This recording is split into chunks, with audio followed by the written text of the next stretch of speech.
So this is the ProDriven event series, right? This is the third one that we've done. First one that's international, I guess. So first one in Canada, north of the U.S. border, where most of most of us are from. So the idea of these is really to get people from the industry together. You know, craftsmen and craftspeople together, pro contractors together, talking about similar issues, sharing ideas, connecting, and it's not about us. That's what our big thing is. It's not about FastenMaster. It's not about our products. We're certainly here just to facilitate a conversation. When we did this in Boston, last February was the first one we did. Relationships were formed. It's pretty cool because I'm friendly with a lot of them. They're still connected. You know, so people met there. They worked together after that, and so it's really cool to see these relationships kind of come together at events like this. Unfortunately, we're not live yet, so unfortunately this didn't turn out the way we wanted it to. But so anyways, what we'll do is we'll just run through some introductions of our panelists, and then I'll run through a series of questions, but not anything crazy. Obviously, like we talked. If you want to build off of something that James says, or vice versa, like let's just make it. I certainly don't want to talk a lot. So if you guys, it's about you guys. So let's make it fun. And obviously, if you guys can chime in when you want to, raise your hand, like classroom style. Works for us. That work? Okay. So Katie, what do we want to do? Are we doing introductions first and then rolling, right? Okay. Oh, I did write down a question, but you already answered it. What was that? The 6. Do you know what the 6 is? The 6? Do you know what the 6 is? I should know, but is it 416? Yeah, it's 416. If you're 416, you're like, yeah, that's right. Well, Jeff is always like, I'm in the 6. So Yeah, I'm like, what is the 6? The 6 is the 416, which is the area code of Toronto. And it's the Toronto. original. It's the Toronto, original. Like yeah. if you have a Toronto? 416, Toronto. There's no T. There's no second T T. is Toronto. silent. T is silent. So it's Toronto. Toronto. See that? But if See you that? have a 416 area code, it's Yeah. like original. Do you guys have 416? I do. My mom does. You do? I do. How does he have one? He's legit. I don't know. Yeah, he's the only. I do I too. am selling it, so.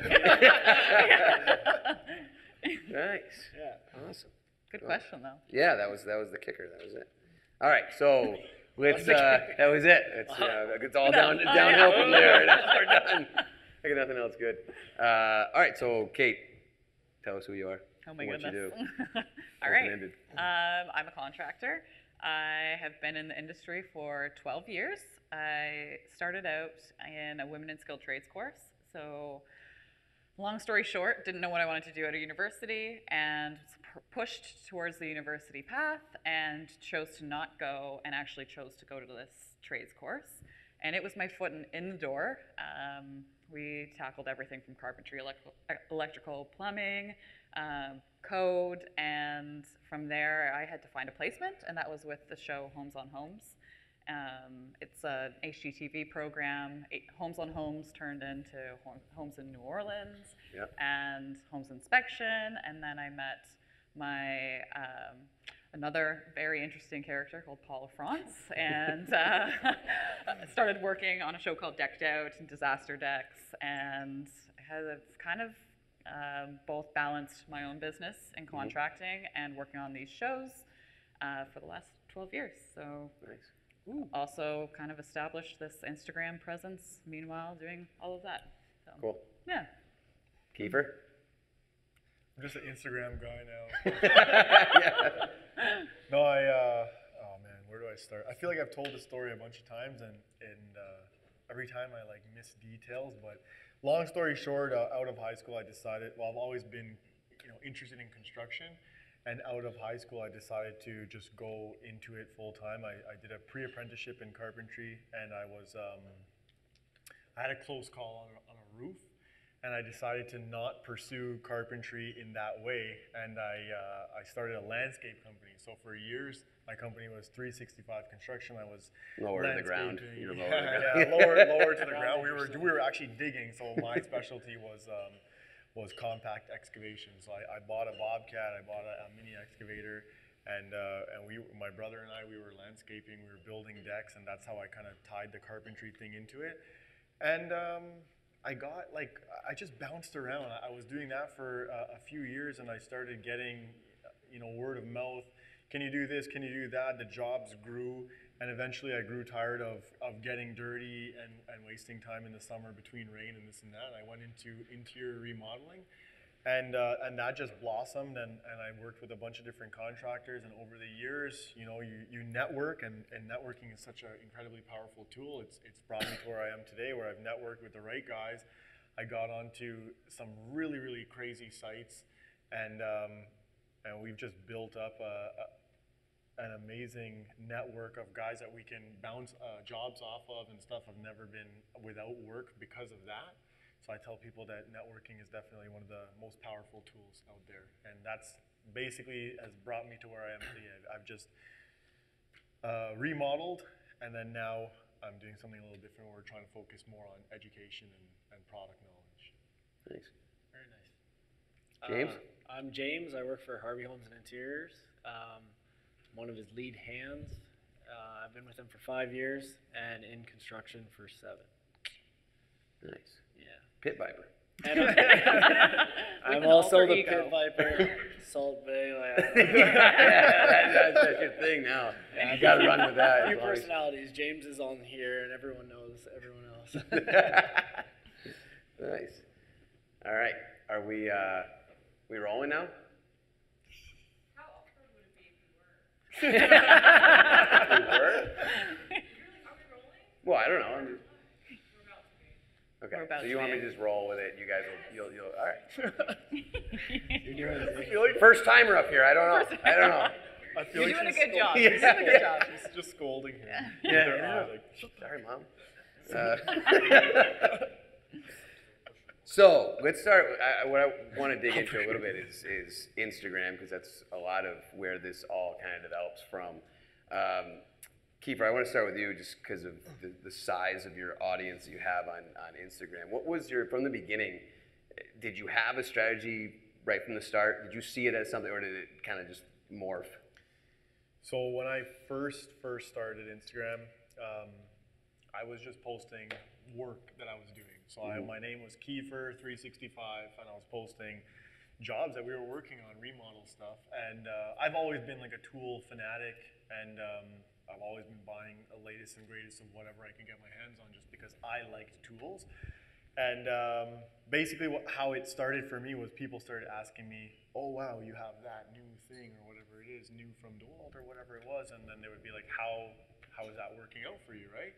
So I started writing responses, not realizing like what I was setting myself up for. So I had no intention of being in reviews or being in this position or anything. Everything just kind of happened because I like to help people, and they were asking me, hey, how does that work, or how does that perform? And I started writing responses, and then before you know it, it would turn into, can I see that in action? So my page shifted from construction into tools. They wanted to see the tool work. And then the responses got longer, the videos got more elaborate, and before I knew it, I had brands reaching out to me asking me to try this new item, or come to this event and this and that, and then blah blah blah. Here I am. No, And what year? So when did you start? Like, how long did it take before? So I know this, and my wife kills me for it, because when we got married, I had 1,000 followers. So I hit 1,000 on our wedding day, and that was 3 years ago. Did you post? No, Did you, I did you, posted, like, yeah. You put a from- bragging. So that was a cool moment because I used the reciprocating saw to cut our wedding cake. That's awesome. So Nice. that was like I was Classic. toolaholic at that time, but it didn't really start to take off until then, like until that point, right? And Like what was that? What did you say it was? that How long ago? 1,000 followers, 3 years ago. Okay. So the majority of what I've done in the industry has happened in the last 2 years, so to speak, right? Yeah. So the first year was we were getting invited out to things, and it started becoming something, I would say, in the 1,000 to 5,000 follower mark. And then from there, it was just like, I don't know, I couldn't even describe to tell you when it really happened, where it was like, it just blew up. Mm-hmm. But it's a snowball. Every day, new opportunities come along. We get invited to different things. It's really cool. It's become full time, and the main reason that we do it is just because of the reach, the networking. We want to help people. We want to make their lives easier, and I find that this is the most effective way to do it because we just have like this gigantic family, and that's really what it boils down to. Is like I feel like I have a family online. Like I've met James on Instagram, Kate, our relationship like blossomed from Instagram. We all kind of connected in that way. And if it wasn't for this magical app, maybe like none of us would ever be here, right? So that's just how crazy it is. You have this online family that you can reach out to, and you want to help them, right? They reach out to you, hey, can you help me with this and this? No problem. Like I put aside the time for these guys. And Kate, what for you? Because which I didn't realize. So when you finished that school, you basically went right into a TV show. Yes. So you were right in the. So I was learning and on camera at the same time. So something that was completely intimidating. And listening to Kiefer talk about Instagram, like I always felt if I had Instagram as a tool when I first started in the trades, it would have been this crazy thing where I would have so many more connections and so much more knowledge in terms of that, like just understanding the industry. Yeah. And the content that's created now, and I've even seen when I post something where I'm actually working and showing that women can be in the industry as well, it's so well received. But there's been 12 years of that happening on camera, but it hasn't actually really translated into growth until Instagram came along, where it's direct, it's person-to-person contact. So it's been this eye-opening thing because when, to my fault, when Instagram first came along, I was kind of like, I don't need it. Like, it's just another social media thing, but it's grown into a necessary tool, and companies are looking at Instagram and really developing their marketing plans around social media now. Right. So it's been very eye-opening for me, especially coming from that network side of things. Right. And James, in terms of utilizing it, and obviously now you're world famous because of it. It's hard walking down the street. We got security for you. Well, an example is like Jeff has hired 3 people right off Instagram. So when I came out of school, the hardest thing was like, what now? What now? Like, how do I just go on to job sites and apply, or like, how do I get a job? But with social media, it's like, I want to work for that company. I want to work for that company. And you just DM them, and you have a chance of actually, getting the job. So. Yeah, that's awesome. It speaks to the networking part that is so much easier. It's so much easier. Now, in terms of like balance, so, Kiefer, one of the things I was looking at was your Ask Me Anything, and there's 200 comments, and I'm sure your DMs get blown up. And how do you manage that? So that came about because of the time that I was spending responding to direct messages. And I tell people, like, I have nothing against anyone. Of course, I would love to respond to everyone. It's just impossible, right? Okay, so my inbox was always rammed, and so I found that I was getting a lot of repeat questions. So if something new were to come out, just as an example, people would say, what do you think of the new DeWalt 60-volt worm drive style saw, right? I've answered that 20 times now, which is fine.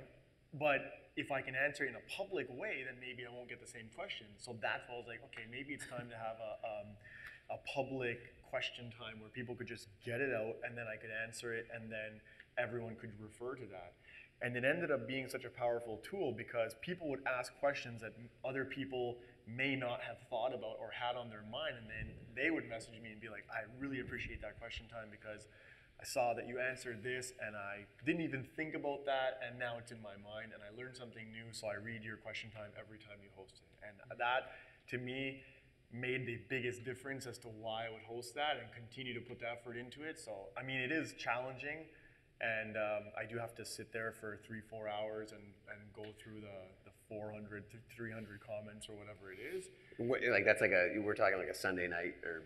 So that's why I did it on Sunday, because I found that people were just relaxed on Sunday, kind of getting back into the groove, thinking of what they were doing for the week, and you're just hanging out, and a good time to ask questions, a good time to respond, and then people could read them on the way to work or whatever it was. So I kind of would answer as much as I could Sunday night, and then it would kind of flow into Monday morning, the little ones that trickle through because of the time zone differences and stuff like that. But now that is overwhelming. Do you get people that are upset that haven't? Not upset. Like I get Do people understand? No, for the they most, definitely understand, right? Like I'll get repeat questions the next week where they said, "Oh, I asked you this and you didn't get to it," which is completely understandable. It's just super hard now with 2 kids, and my daughter was growing up in the past. Now she's 1, so the past year has been pretty hectic for us, and Sundays have become overwhelming as well. So I'm trying to integrate that more, but that's all the more reason why I'm trying to go full time, so I can devote the time and answer questions and talk to people and help them. But I can't do that if I'm a contractor. So that's really why I'm transitioning. Is like I want to be here and I want to help, but I can't help with this chain around my ankle, so to speak, right? So that's my reason for pushing out. And Kate, do you see? Because I can imagine that. You said, I think you said something, it was for 12 years you were on one side of the camera, and you probably were making a difference, but you might not have known it, right? But now, do you get the communication? Because now people have access to you. Yes. And other people have talked about having access to CEOs of companies through this, or salespeople, or just having access to certain things. Now they have access to you. Is that something that you see through Instagram? Definitely, and it's actually been something that keeps me wanting to develop my Instagram more, because I have access to those people as well, and it's equally as motivating for me. So I get messages through my Instagram of fathers that have daughters, and they're like so proud that I'm working in an industry, successful in an industry that is male dominated, but they want their daughters to see that they can do that as well. One of my favorite quotes is, "You can't be what you can't see." And with the network, yes, there might be a chance that someone might be watching that show and catch you on that TV show, but with Instagram, it's direct. So they follow you. I am Kate Builds, and they know that my thing is that I am a female contractor, and people gravitate towards that because that is me. That is my thing. So it's definitely one of those things where I was thinking about it as Kiefer was talking, where he's got his tool reviews and he's got his thing. And same with James, like you are working, but you're also the pit viper. You get a couple things going on. And I think in terms of social media, it's always talked about brand too, and developing your brand. And people identify with you, and whether it's your company or you as a person, because of your brand and what you represent. And I've seen that through multiple messages and the support I get, the organic support in terms of what I'm doing, and it motivates you to post more and to work harder and to really want to be in front of people and put yourself out there, because you see that you're making changes. Right. And even women that when I was first starting out in the industry, I didn't have any female mentors. I had my bosses and the guys that I worked with that were all male. And now on Instagram, I've got this really cool group of female contractors and builders and makers that we all network as well. Cool. And we kind of lean on each other. And April, I talk to her all the time, and she reached out when she was thinking about getting a TV show and going that route. And I reach out about YouTube. And it's, again, going back to the networking. I never had access to that before. And especially when women only represent 7% of this industry, it's hard to find those people to lean on. So now it's so much easier. Right. And we actually use it and communicate and almost rely on it.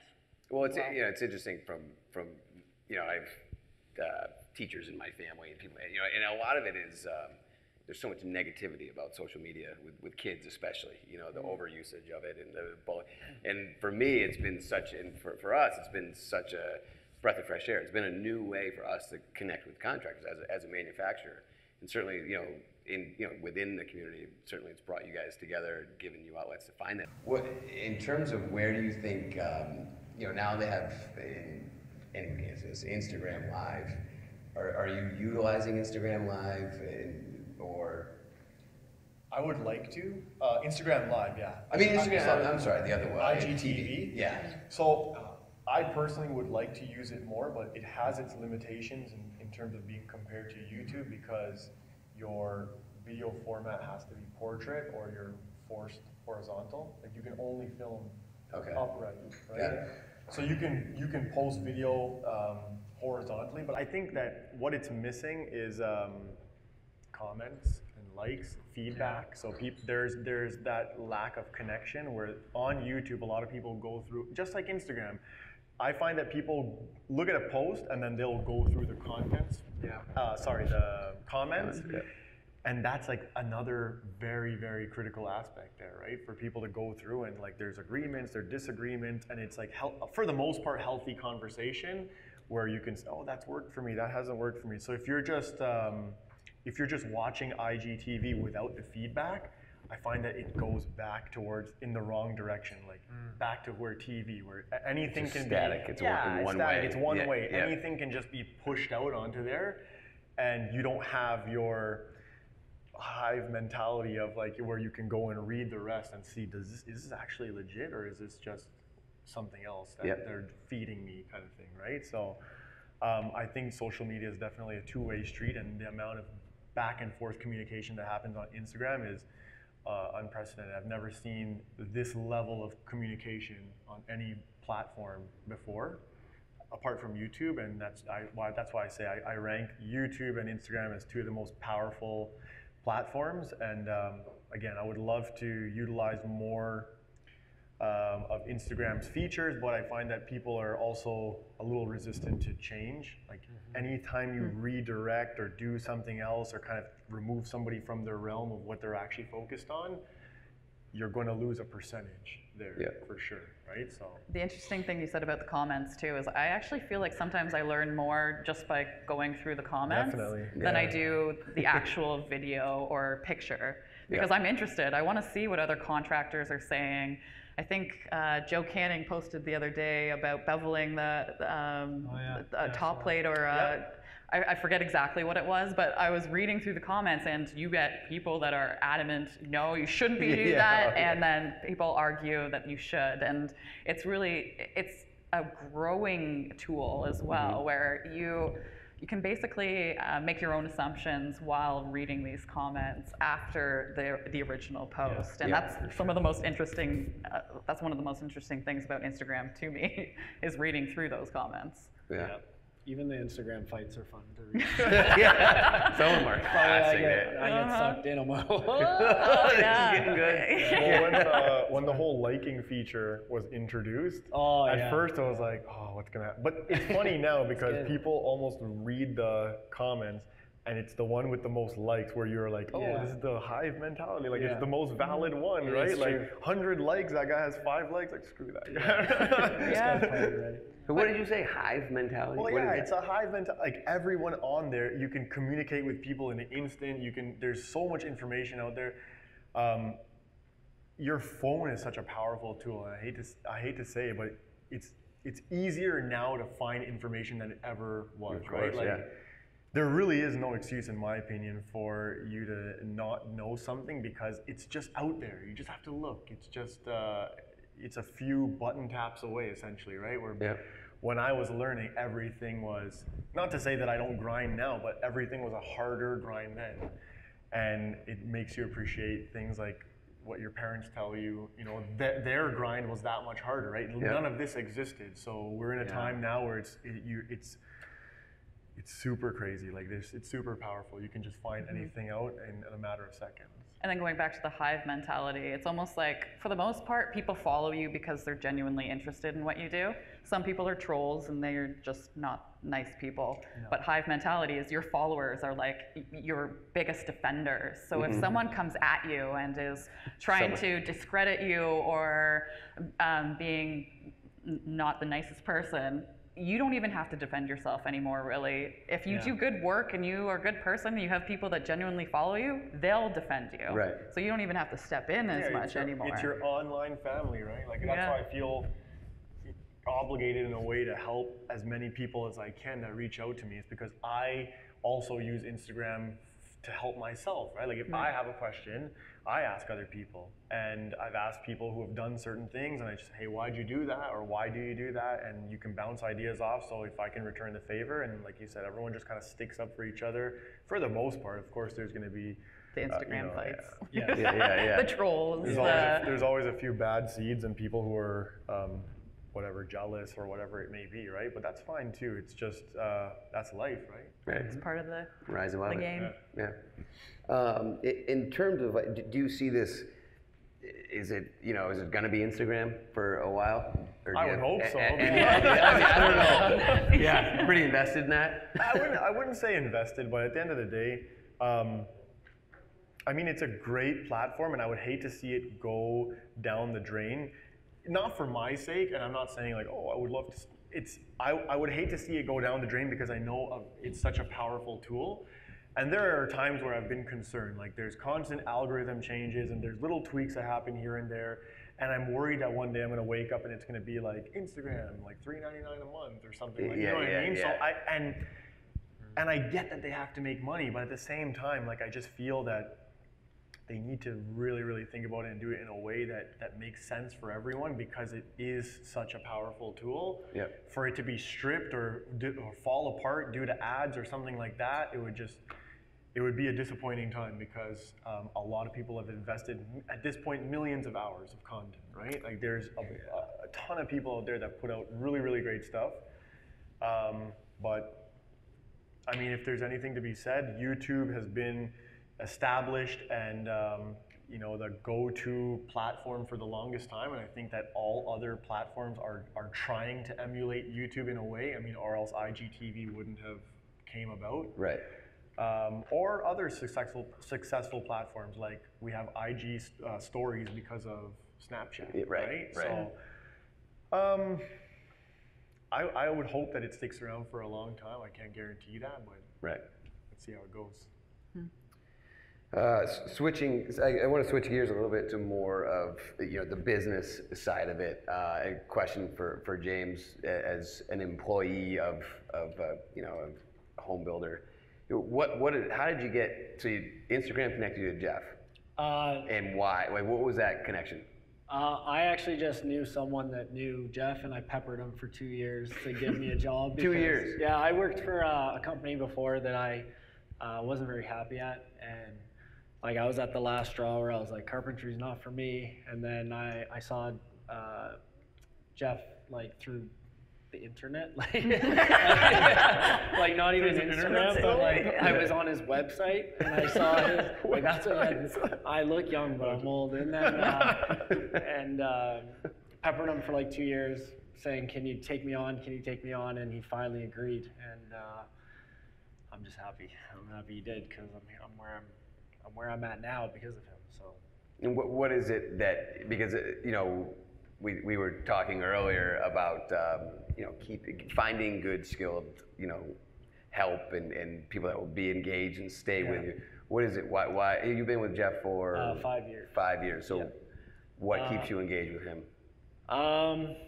Well, his biggest thing is attitude. So if you come on site with a good attitude and you work hard, I guarantee he'll keep you forever as long as you work well with the other crew members. But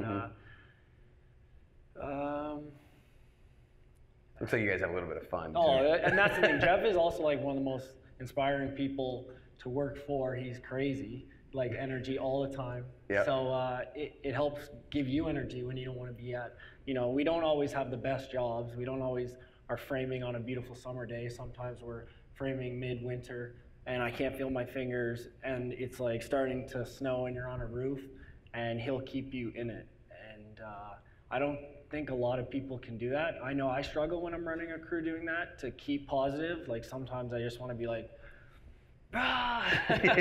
but I've learned from him, because I know what it's like to work with someone who's negative, my old company, and I know him who's so positive, and I know that that's who I want to be. I want to be more, positive. So, yeah. Cool. Yeah. And so since it seems like you guys have ramped, I mean, you have multiple people that he's hired through Instagram. Yeah, so he's like, people DM him, and then that's how he hires them. And basically it says, show up, bring your A game, and we'll see how you do. And we had a couple people that came through, and they may have been qualified, but their attitudes were just not what he was looking for. So on to the next one. Yeah. Attitude's the most important. If you come in with an ego, or you act like you know it all, you're not staying. Right. So yeah, that's his biggest thing. And for Kate and Kiefer, you guys have run businesses, but you've also worked for other people, I'm assuming. Can you talk about that a little bit, like in terms of, did you ever, I mean, did you work for Mike Holmes? Is that who? I did. I worked for Mike and for Paul, Okay.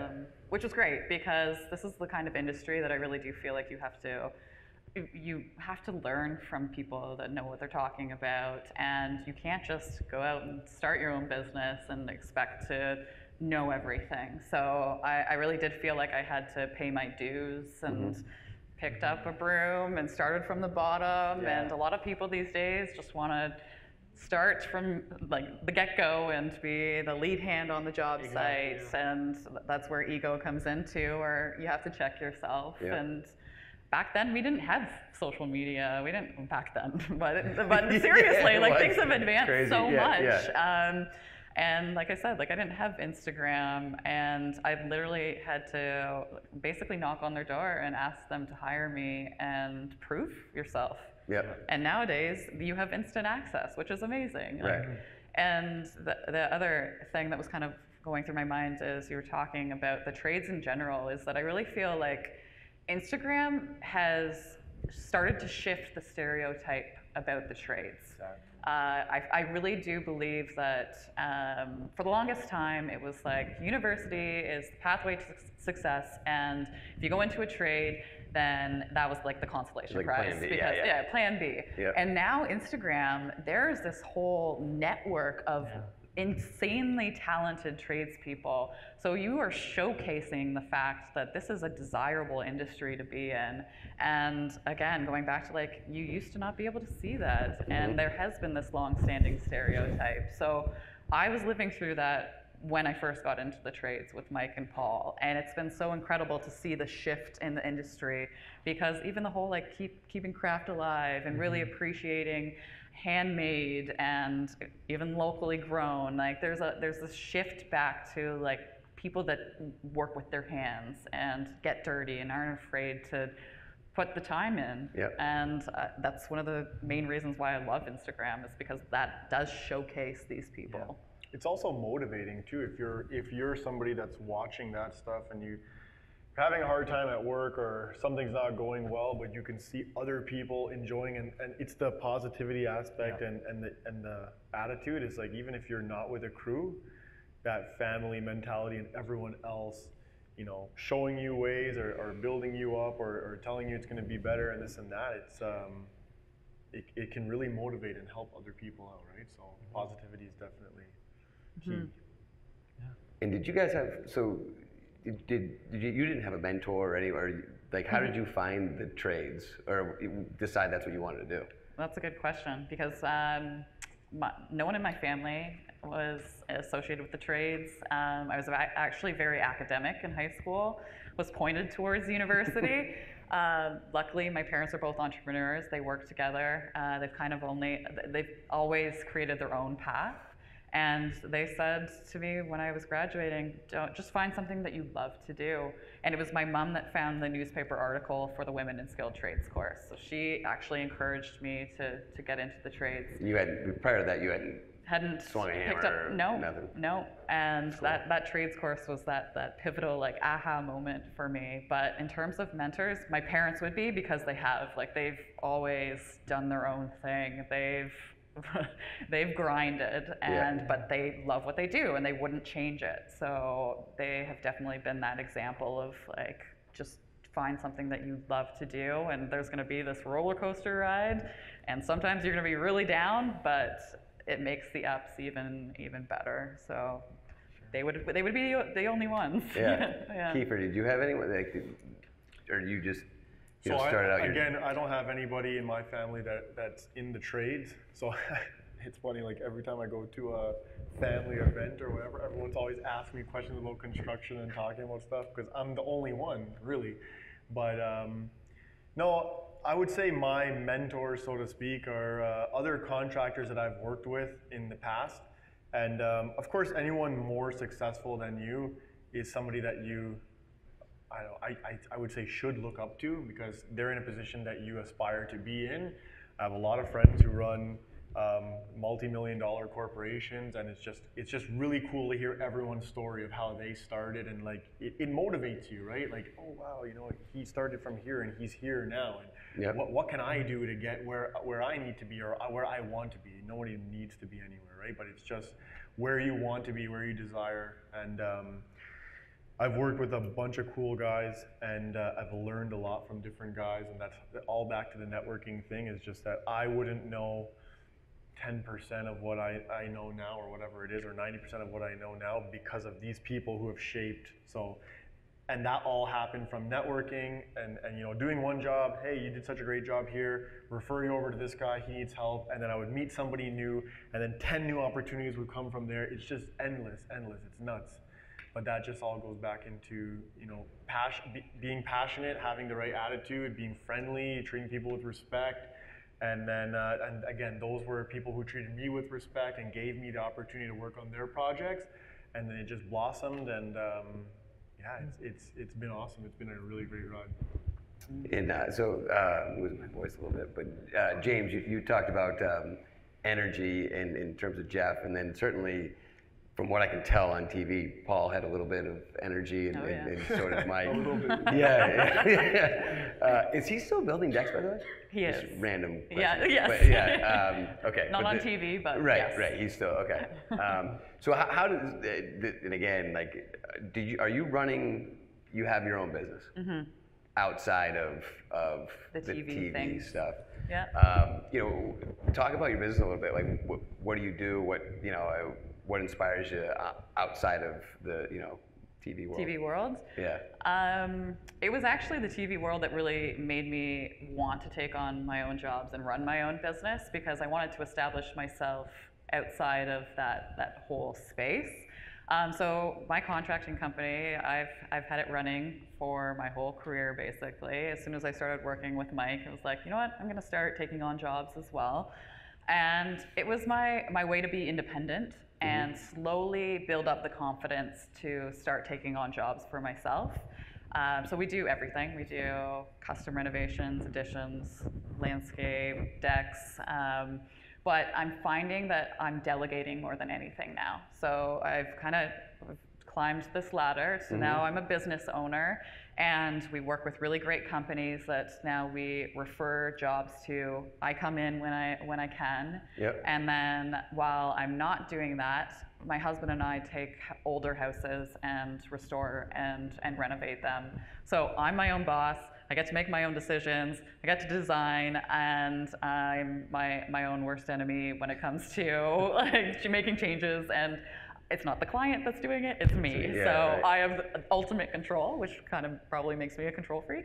But that's what I've always envisioned doing, because I've been in hundreds of houses and renovated spaces working with these wonderful people. But now I get to do it with my husband and my company and on my own terms.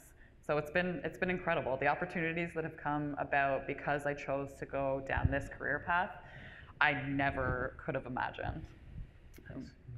Kiefer, you're now transitioning not out of construction. I know that's In a way, yeah. you're careful to So- say, but you're of your own business. Yeah, so what we're trying to do is, well, I spent the last year getting out of my own personal jobs, and I kind of want to go back into subcontracting again, right? So I was doing remodel work, or I still am currently, basically. But we were, you know, when you're remodeling, you're tied to a job site for a number of months, and we were doing ground up. So we were breaking everything, stripping everything, and you know, you're there for months at a time through framing and electrical and plumbing, insulation, blah blah blah.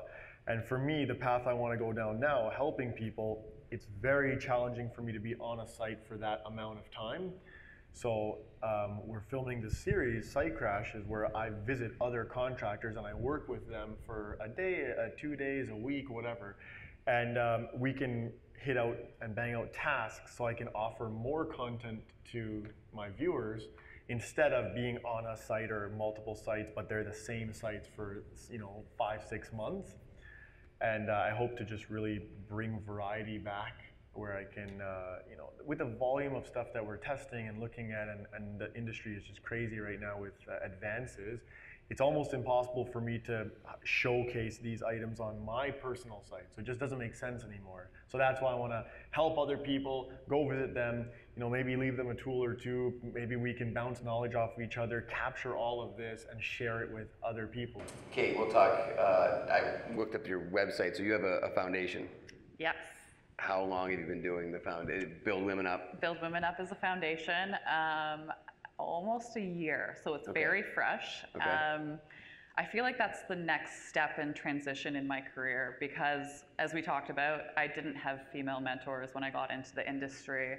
And it's something that I feel really passionate about. I do think that women can be extremely successful. I know successful women in this industry, but we don't have the support. And Build Women Up was one of those things where I finally decided I wanted to do something about it, and I wanted to use my platform that I've been given for something bigger than just myself. And I decided that I wanted to develop this foundation to support programs for now across Canada that help women get into the trades. So we do fundraising, we host events. I am launching an e-commerce website where a portion of the sales are being donated to the foundation, and then we award scholarships and donate money to these programs to help women get into the trades. So there's a direct, this money is being donated to this program, and then they are actually going to give us feedback and stories from the women that this money affects. Okay. So I want to be that person that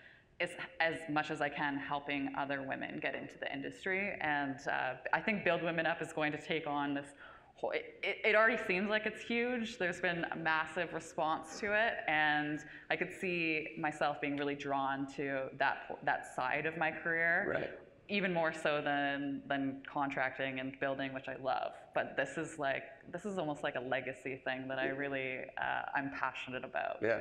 And the stories that women write in on my Instagram and tell me about the struggles that they've had or the jobs that they're doing. So I want to use the platform as well to showcase other women in the industry that might not be able to showcase themselves, and just use it as a tool to show that we can do it. Yeah. Yeah. Awesome. So yes, I'm very, very proud and very excited about that. Yeah. Good luck. Thank you.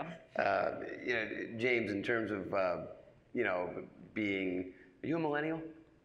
I'm an 89. What is that? Ooh, Yeah. almost, no.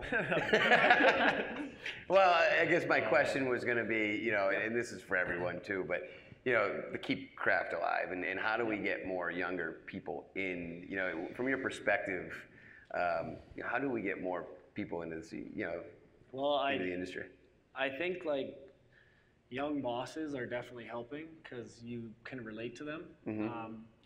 For example, my old company, I was the youngest guy and everyone was, 40, 50 plus, and I just didn't listen to 107.1 hard rock every day.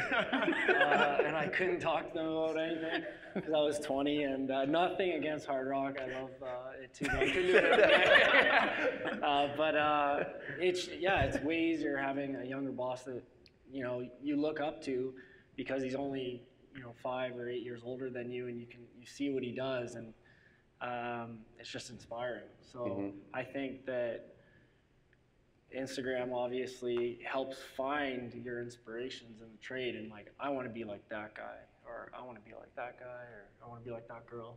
Yes, I like that. That's good. You saw my look. I was like, you better say it. Say it. So just finding basically people that inspire, because Jeff is all about craftsmanship, talks about it, boasts it, that's all, he really pushes, and everything he pushes down to the people that he works for. So you feel it, you want it, and you go after it too. So. And you got a young crew. Young crew. Yeah. And you're at a young age, you're very open to other people's opinions, and if he's passionate, you're going to be passionate. Yeah. I hope at least. Maybe I'm just passionate and he's passionate. And it works. Yeah. But passion everywhere. I think inspiration drives everyone. What about Kiefer? That question to you. What can we do to get more young people into the craft? Well, I'm hoping on my end to get people to realize that it's not so bad. You know what I mean? Like I want to bring the knowledge to them and hopefully reach that guy who says like, I want to do this, but I just don't know how to, or what do I need to do it, or whatever. So we want to create more content that people can watch and hopefully learn a task. And let's say there's somebody who is interested in getting into hardwood flooring and they just don't know all the steps or don't know what tools you need or just don't understand all the ins and outs. And we are hoping to bridge that gap and make them realize like it's actually not that bad. You know what I mean? It's all about passion and caring and research, right? So if you, and I'm hoping to do that research for them, making it easier for them. So kind of act as like a stepping stone. And I would expand on that and say, like, not that it's not that bad, but it's like really good. It's fun. Like there are days. Sorry. I meant not that bad as like it's not that hard once you learn about it.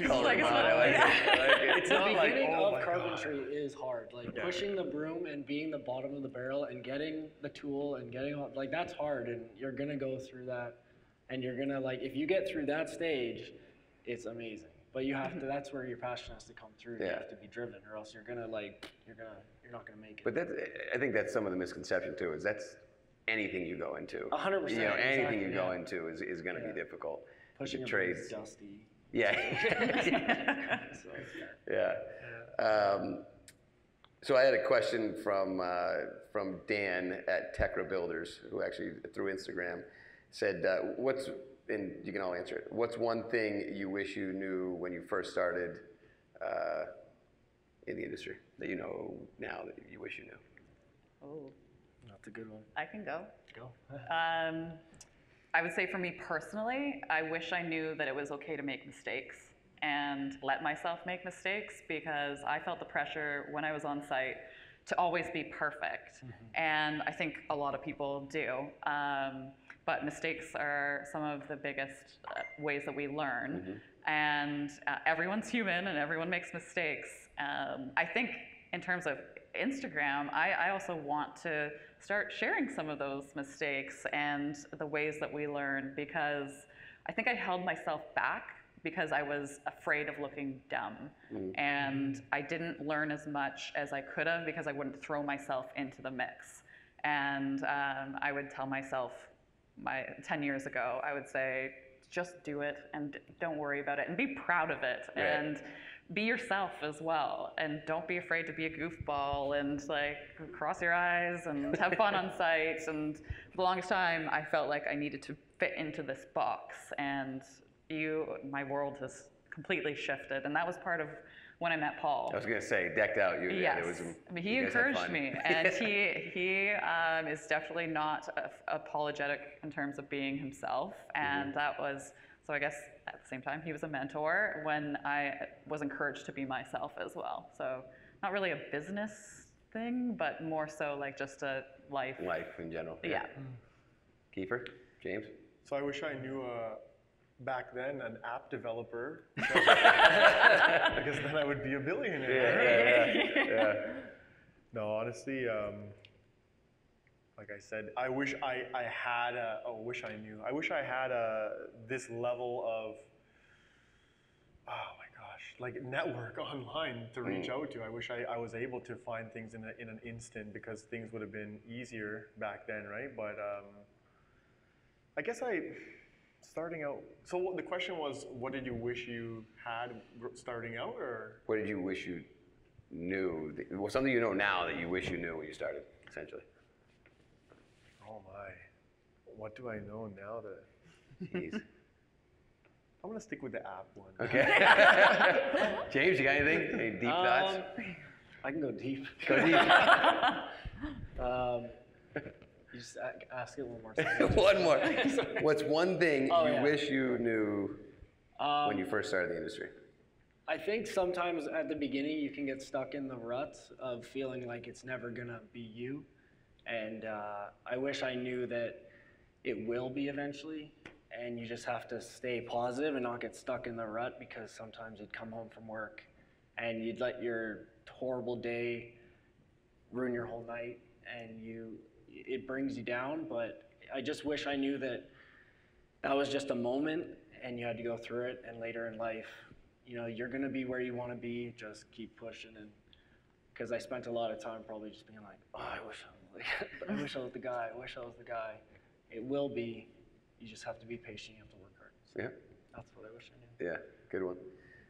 So I got a couple of last questions. How are we doing time-wise?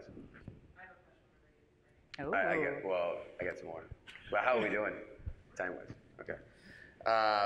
So this past weekend, I was at the Jersey Shore, right? Nice. Fist Whoa. bumping. Yeah. Yeah. And Gamsy. I'm in the ocean, and I lose my Maui Jim sunglasses, which is a big deal, right? They're Yeah. expensive, but Maui Jim. this is like I can't live without them. So I immediately just whatever. I go right to the store. I don't even care. I know I'm like getting gouged, but I'm getting the same sunglasses. I need these sunglasses, right? I know. So $250 later, I got a new pair of sunglasses, right? But this is important to me. These are my sunglasses, right? This is my tool. So my question is, this is my tool. So my question is, for what is your, if you were to lose something out of, what tool this is more of a fun question. So you lose a tool, what tool are you running down to buy at the hardware store or wherever immediately if you lost all of your tools? Phone, 100%. Oh, phone. Phone. That's the most powerful tool to me. That's everything. Like, if I have like 6, I have to just switch the SIM card. Actually? Yeah. Whoa. I have all my old phones. Well, they're like, slow now, right? Can I have the next one? I got a, what do I have? Nexus or 6, whatever. Oh, no. It's not. So cool. Like a. Well, I mean, Yeah. if phone's out, you can't use phone anymore because you use that. Darn, you got a really good one. You go first. Okay, I can relate. I lost my Pit Vipers. And Oh yes, I know. damn, the Pit Viper's been hurting ever since. So Hasn't been I the just same. can't buy Well, them. you do the work of 2 men. I right? do, right? So now I'm exhausted. He used to do all the hard stuff. But actually, my hammer, if I lost that thing, I'd be devastated. I still take my pouch at lunch and put it in my truck and lock it up if we leave. Because the person who gave it to me said, if you leave this on the job site, someone will steal it. And I've just it's inbred. Like I don't leave my hammer anywhere. And I would hate if someone took it because you can't get that type of grip anymore on it. And the new grips are awful. It would be devastating.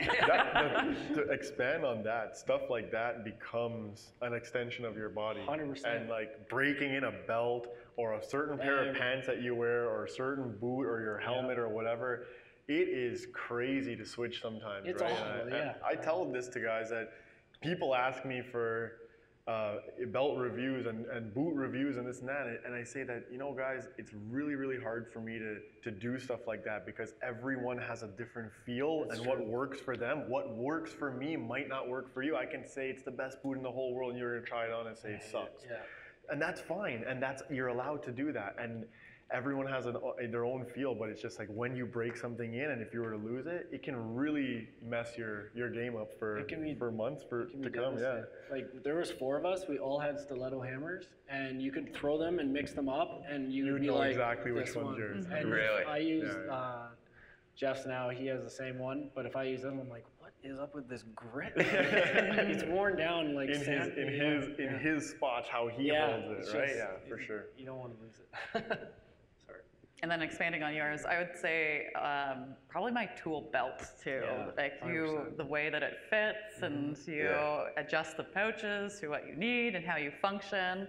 So that would be my on-site tool, and then all of the camera gear too. Like we've got a drone and like a DSLR and all of that's the kind of stuff that I would cry if that stuff went missing or fell in the ocean. Yeah, maybe, who knows? Yeah. I actually watched a guy's drone fall into the ocean, Oh. and he was like debating whether or not To to go jump to in go- after, yeah. and then everyone was like, "Oh snap!" I've run my drone into a house, Oh. so I know that pain. Good question, though. Katie? Alright, so I think one of the main issues of helping to attract new labor into this market is kind of the parents, right? Like Caitlin said, it's really about university or nothing. So how do we kind of break that down and really dial into the parents and say, this is actually attractive? The kids technically are on social media. How do we reach that other generation? great question. I do a number of talks per year to middle school and high school student girls mostly. I really do feel like the parents should be at these events as well, where we're trying to encourage youth to get into the trades, but like you said, a lot of the time it's their parents that have the ultimate like influence on them, and it's harder to change the parents' mind than it is to actually convince the student. So I think there needs to be educational events for parents that they come out and some of the events that we run, it's try a trade, where there's different trades set up with the trade professional, and the students actually come in and pick up the tools and weld or solder or whatever it is. So I really do think the parents should be there with them, because one of the saddest stories, I was at this event, and this girl was so excited about getting into the trades, and she said that she had had numerous conversations with her dad about it. And she was crying, and she's like, my dad won't let me. She asked me, what should I do? And at that time, I had never been really in that kind of a scenario, and I didn't have a great answer for her because I didn't know how to change his mind. And ultimately, I said something like, if you do love this, do it no matter what, and eventually, if he loves you, he'll come around. But that's not encouraging. We need to find ways that, same thing as exposure. Right? No. So I would say events, number one, that target parents as well. I would like to see more reach in schools, like in high schools, especially because I find that a lot of decision making. I know there's a lot of companies getting involved in trade schools and this and that, but at that point, like the decision's made basically. Like if you're in a trade school, then you pretty much are going into a trade, right? So let's back it up a little bit more and then get that more into high schools. Like it kills me to hear, oh, there's no funding for shop programs and this and that. Like, are you kidding me? That's where we should be focused on, and getting these kids interested in that sort of working with your hands. Doesn't matter what trade you're going into, but just doing something that doesn't involve the must of going to university, going to college, or whatever.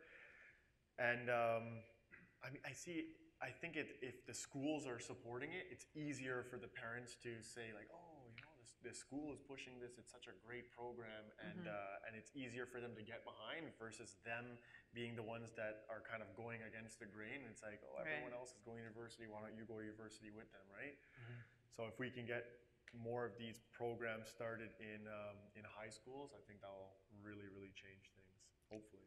I've even debated whether we just need full like trade schools, like at a certain age, maybe kids that choose to like make it renowned again, like make it as hard to get in as university is, so that it's that's like that actually. you actually want to get into this school because it's this like it's on this pedestal and it's promoted. I don't know why that doesn't exist right now, because we have this incredible shortage of skilled guys, and of course, I mean, the guys who are in it are busier than ever, but there's an abundance of construction, and there's just not people to do the construction, right? So it's you'd think that there'd be competitions to open up a school of some sort and privatize it and make a trade school, right? But there is one in Niagara. oh yeah, In Niagara? What's it called again? Willowbank. Oh, Willowbank. What's the other one? Not Georgian. There's another big trade one. Forgot the name. Like local. It's a college. Yeah, it's a college, but it's again that's a trade school. So what's Willowbank? It's a heritage trade school. Nice. It's all traditional built-in methods. That's awesome. We have in Whitby? Yeah, something college. Durham College? Yeah. But that's more it's technical. tech, There's technical, yeah, you yeah. can go into. But I'm George, Some trades. So definitely there Yeah. are trades there. But the point that we were trying to say is that by that time you've already established that you're going into a trade and you're like willingly sign up for it. So I guess we need to stimulate the interest in wanting to pursue that from the like seeding it. I think that's going to be a generational change where your kids Yeah. maintain that course. Yeah, Yeah. I hope so. Yeah. But Trades, because my kids may, yeah. but somewhere between my age I hear you. Yeah. And that's where we have this gigantic gap of like, now until we get to this next generation, what are we going to do? But we would like to at least try and help at this point and fill. I went to grade school or high school, there's always a shop class, Yeah. Yeah. whatever that might have been, carpentry, basket weaving, whatever. I don't see much. That's the problem. And is they're that we're- eliminating yeah, shop eliminating classes. it, yeah. Yeah. And that's where I see the big problem. I took shop and never made it to the shop, like class. Like I would be in the classroom learning about everything, and I never ever they never let me in there. So it's like, well, what am I here for? It's like, oh, the one table saw is yeah. down right now, So- 1942. But and they're pulling more funding out of that. They had It's sad. for sure, but I don't know. I So think the idea is changing of the trades though. Like my dad's he's a principal, and he's the one who pushed me into the trades. Like he was like, you need to go into the trades, because I hated school. I hated sitting at a desk. I couldn't do it, and I thought I wasn't good at school until I went to trade school and was getting grades that I never ever got in high school. But it's just because I was interested That's in it, it. man, Right. for sure. And I think like shows on HGTV and all those are Helping. changing the idea of the carpenter, the contractor, the worker, whatever, because movies always played, the carpenter, is always the Plumber. dumb guy, Yeah. like, oh, like, so I think when I started getting into the trades, not only because my dad pushed me, but shows like on HGTV where I saw these guys and I was like, wow, they're like building these homes. I want to know how to do that. Yeah. So I think it's just time. Yeah. Like you said, time. Yeah. Michael? I got a question for all three of you. What advice would you guys have for a business owner who's trying to get some traction on their social media, but they just haven't been able to kickstart it? Salt Bay. Oh my God. Double your following in a day. Try and get a viral video that doubles your followers. No, I don't. That's not No, not good. consistency, Yeah, I would say, is exactly. the biggest one. And finding a niche, to be honest, or niche, Yeah. however you want to say that, right? But there's a lot of awesome guys out there, a lot of talent, and it's very competitive now in terms of posting content. If you want to stand out, find stuff that's unique, like something that your company does well, or just posting consistent positive videos online, or something helpful, something that can be shared. It also always does well. So if you're going to post a technique, a tip, a trick, how you do something, generally that's going to get a lot of likes, it's going to get a lot of comments. Wow, that was so cool, like thank you so much. And those are ways that Instagram, the platform algorithm, shares your post, is that by the amount of engagement it's getting, right? So if he posts a video and a lot of people like it, well then now Instagram's like, hey, I'm paying attention to this. And now there's 2,000 comments, well, I'm definitely paying attention to this. And anytime that something is liked, it generally shows up on your friend's page, explore page, right? So if I like a video that it was useful to me, but they're following me, it might show up on their explore pages. So it's the whole hive mentality, is that, hey, Kiefer said this was cool, like go check this out kind of thing, right? And that's generally what your explore page is made up of is your friends' likes or something that they've commented on. So if you want to reach a similar crowd, then give back in a way, right? And that's my word of advice to anyone who says, my page is slow, how can I help it out, right? Do something, give back, and generally you're gonna see, and that's with anything in life, right? I would say, not that, who am I, but I would engage with others too. Yeah. Oh, definitely. Yeah. I mean, Engaging definitely with be others is engaging huge. yourself. Yeah, so commenting on other people's pages, Exactly. getting into a conversation in the comments. Right. Because when other people are looking at that post, they're like, oh, who's this Who's person that? that's Yeah, for commenting? And maybe you're giving good advice or whatever you're doing, but you're still visible. Right. As long as you're commenting and it's something useful, and this goes back to the whole algorithm thing too, just saying things like cool or like putting a smiley face or something, that doesn't help you. Actually writing a long response, I think it's you have to write over 4 words for the algorithm to look at that comment. So if you just there's bot programs like I'm going way off topic here, but there are bot programs where you can buy likes and just automate. When somebody posts and they'll be like wow yes wow yeah, those are all fake. Okay. So if you're gonna comment, say something beyond that, and try and again give back with that comment, and then hopefully you're gonna get seen by other people who are like-minded. Yeah.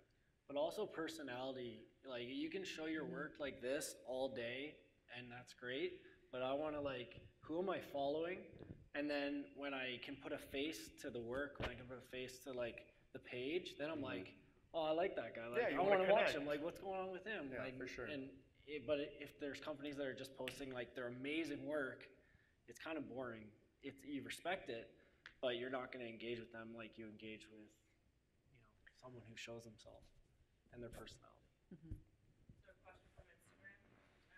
What advice do you have for someone who wants to get into the trades that hasn't gone to a trade school? How do they get started?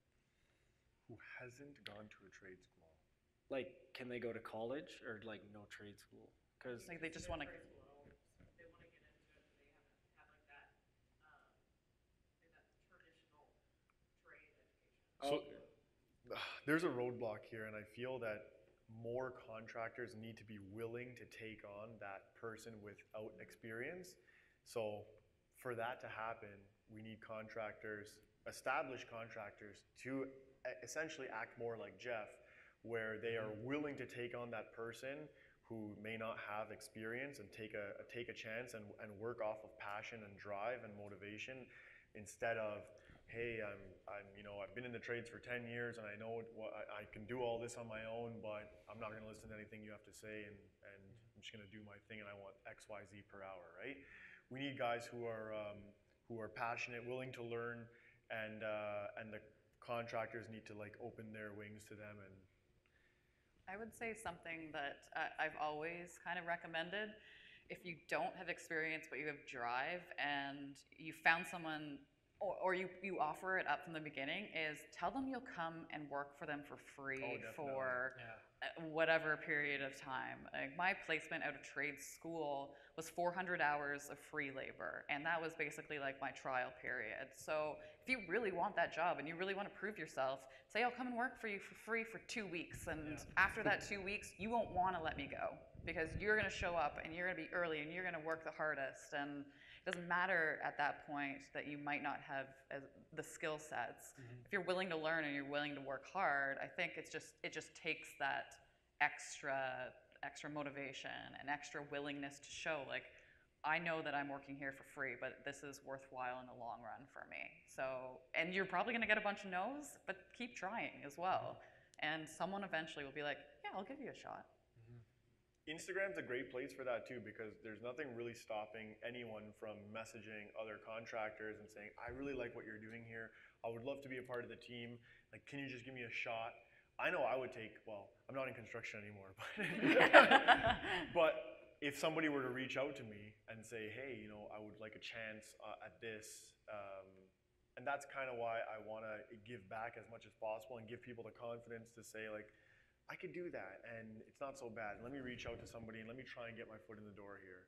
But again, that's going to be, and I think Johnny's trying to push something too, where he's talking about contractors opening up their wings, so to speak, and allowing people to intern with them and stuff like that. So if we remove the pay aspect and you really have nothing to lose, but you're also trying to share knowledge with that person and hopefully better them to the point where they are willing to be a part of the team full time.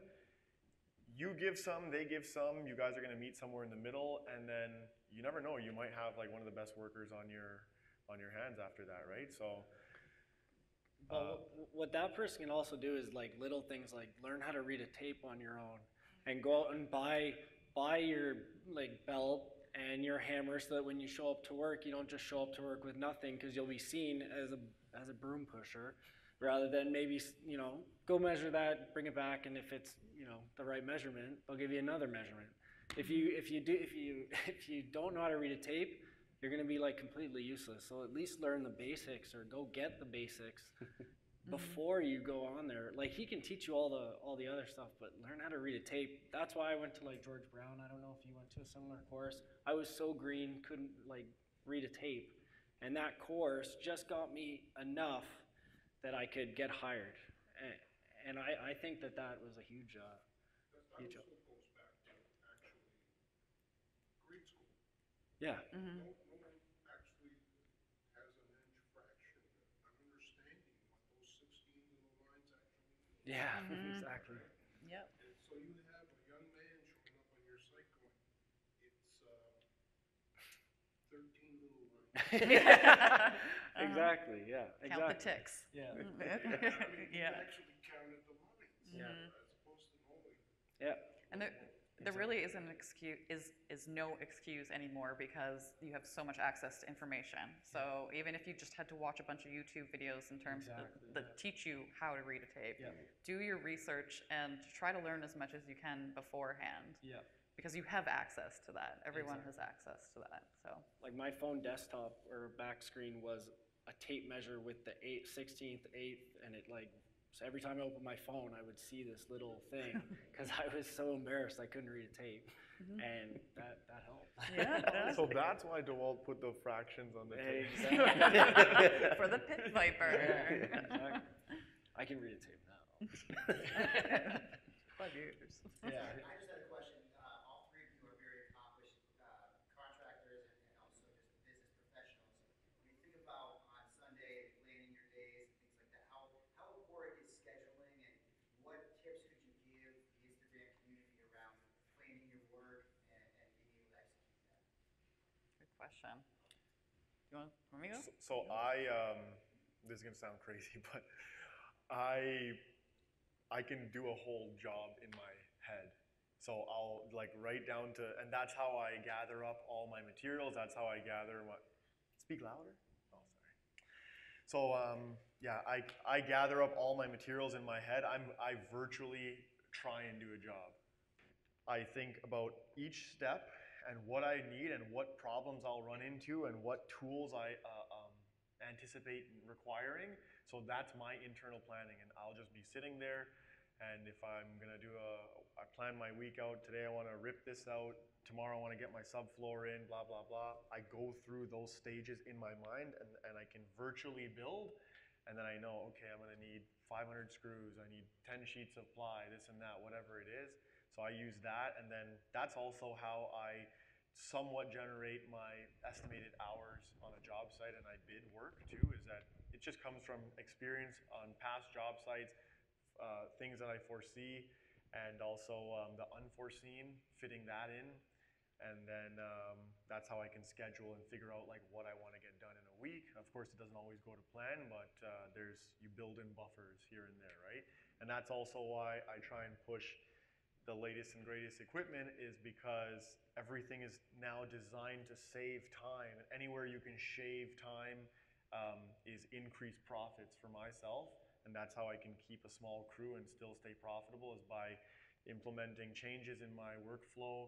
A better saw that now I don't have to run an extension cord for 15 minutes of the day. That equals an hour of wasted time at the end of each week, which if you pay yourself $70 an hour, then you can start to extrapolate and see how much time you're going to save, right? So there's so many different ways of going about that, and everything comes down to time management and putting aside time for what matters.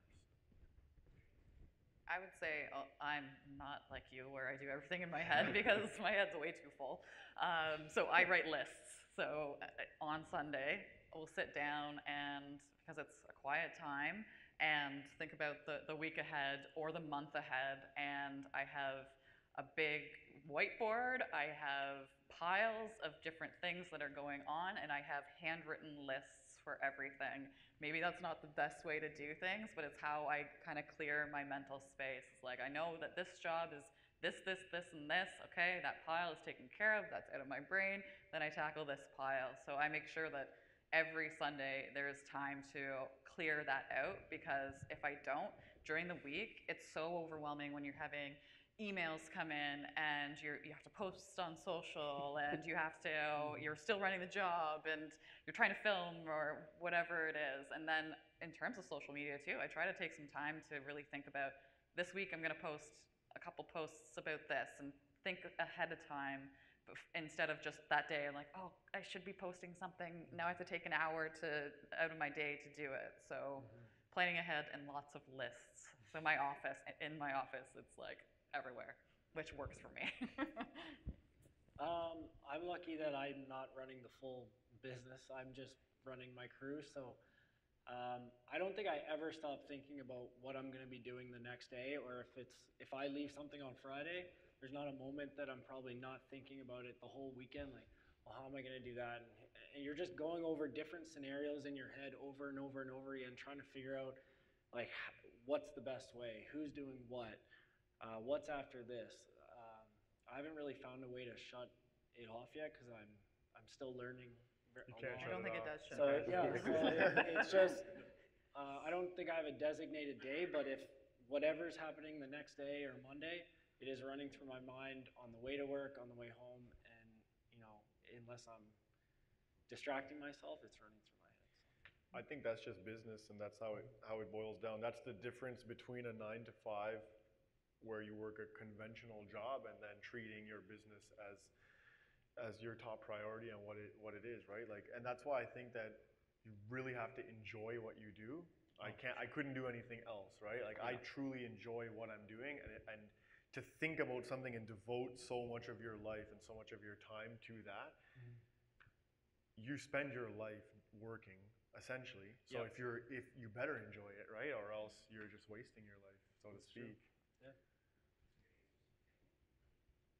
I have a question, and been thinking about this because we talked a lot about the young people coming into the trade. It seems like that's kind of a common thing that comes up from time to time. And as a father or a parent with kids like in middle school, and really they have like instantly 10 times more followers than I've had.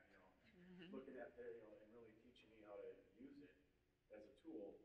I was curious from your side, like the percentage or young followers that might fall under one of your accounts, and or is there content that speaks to the? Cause I see the power of the Dude Perfects and right or Fortnite, like these types of things. So it's there, and it's amazing the amount of people. But just was curious if there's content that really speaks to that younger within the building materials world. Good question. That's a good question. So we've tried. No, but honestly, that is it's a really, really tricky thing to get into. At that age, I find that the people who are watching, or the kids who are watching that type of content, aren't really even thinking about careers or anything like that. Like a lot of the stuff that Dude Perfect, it's just really fun to watch, like a football knock down something across 2 fields or whatever it is, right? So I think they're just watching that stuff for the sake of it's just so wow and crazy, and like the gaming channels are really big and automotive channels and this and that. It's really hard to make building cool, so to speak, right? So we're trying to make it cool, but I mean,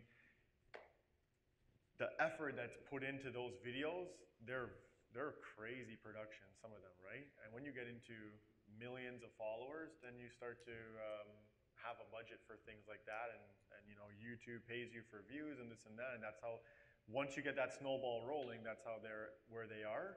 But in terms of reaching that crowd, I think you just have to It's do tricky. something outrageous. Yeah, it has to Because be the only things that completely are like outrageous, blowing yeah. up right now are outrageous things. So but I'm all for outrageous, but I feel that it has to make sense. Like, I'm not, for instance, I wouldn't just like take a nail gun and shoot a car window for the sake of hold on. No, you know what I mean though. But that's the kind of stuff, unfortunately, that goes viral. Yeah, for sure. But is that useful to the building industry? No. And that's why I try and like stay clear of viral videos and stuff like that, is because if it makes sense, if it stimulates thought in some positive way, then cool. and don't get me wrong, there's a lot of stuff out there that even I'm interested in looking at. It's cool to look at, but it doesn't really do anything for you, right? So it's tricky. It's just maturity, maybe. yeah. Maturing. Reaching. I've seen more of an indirect where, obviously with Instagram, you know who your main followers are and the demographics. And I get messages where it's either a father or mother that watches some of the content that I put out with their kids. So I've seen how that's a little bit more relatable. And I've often thought about it too, because I've thought about things like children's books that are geared towards building with kids or young adults. Or maybe even like DIY projects that adolescents can build with their parents, or I don't know. And it's been something that I've definitely thought about, because you have to cater to the next generation as well to get them involved.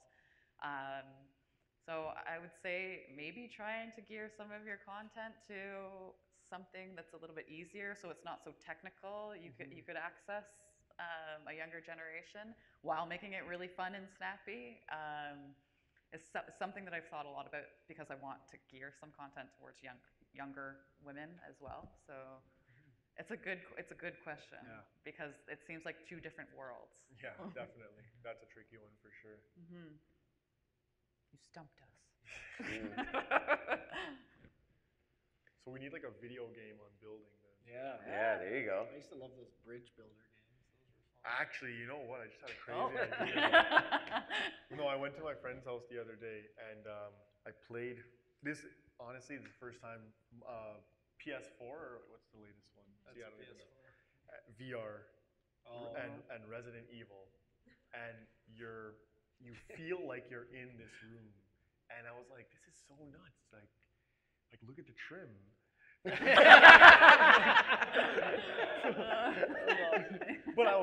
it's funny because I was going through it, and I was legitimately looking at the walls and the graphics, and I'm like, I can't believe that it felt so real.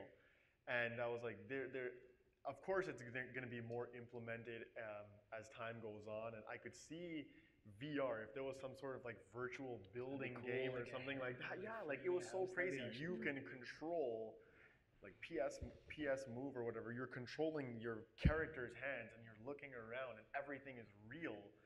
And it's nuts as how far that goes. So, how far that it's been, right? So, That's awesome. so if we could, Next big idea. Yeah, there could be like a virtual building game or something. Basically be an extension of Minecraft, right? Yeah, exactly. Like Minecraft's super hot, and so there's definitely the sense of pride there that comes from building something and having like this crazy setup and competing against your friends, and so maybe there needs to be like a more serious take on some sort of building game. I mean, Tetris. Going back to the building blocks, people like that sort of thing. There's definitely something that clicks inside of you, assembling things and like figuring out a puzzle. There's an accomplishment that comes at the end of that. I don't think it's any different than sliding in that last piece of trim, or placing that last tile, or putting down that last sheathing piece, or whatever it is, right? So maybe there actually is something there, and just, maybe it's been avoided because it's not as cool or whatever, I guess. I don't know. But again, Minecraft's global, and what, Fortnite has building in it too, doesn't it? Or Yeah, it does actually. Yeah, I think it does. I don't keep up to date with the games, unfortunately. But yeah, I just thought that was cool. VR could be next level. We're good? Yeah. Awesome. Well, thank you guys for doing this. Really appreciate it. Obviously, we had the video and some Instagram Live, and it was a great conversation. I think we all learned a lot. So, and hopefully we'll do it again sometime. So. There's probably like 200 people over the course of the hour who have cycled through. It's really awesome to see how the community and questions from customers. I saw a couple of ESAC people jumping on. Oh, you were watching on. Cool. Oh, that is cool. Yeah. So it kind of speaks to what we all know about this room. How it's the content here and how it can immediately be transposed. Yeah. To the internet, so. Yeah. Sweet. And to guys that made it out today, you're the real MVP. Yes. You're the real MVP, baby. That's right. Awesome. Battled the traffic. Yeah. So, Cool. All right. Thanks for thank having you. us. Yeah, Good. thank you. Yeah.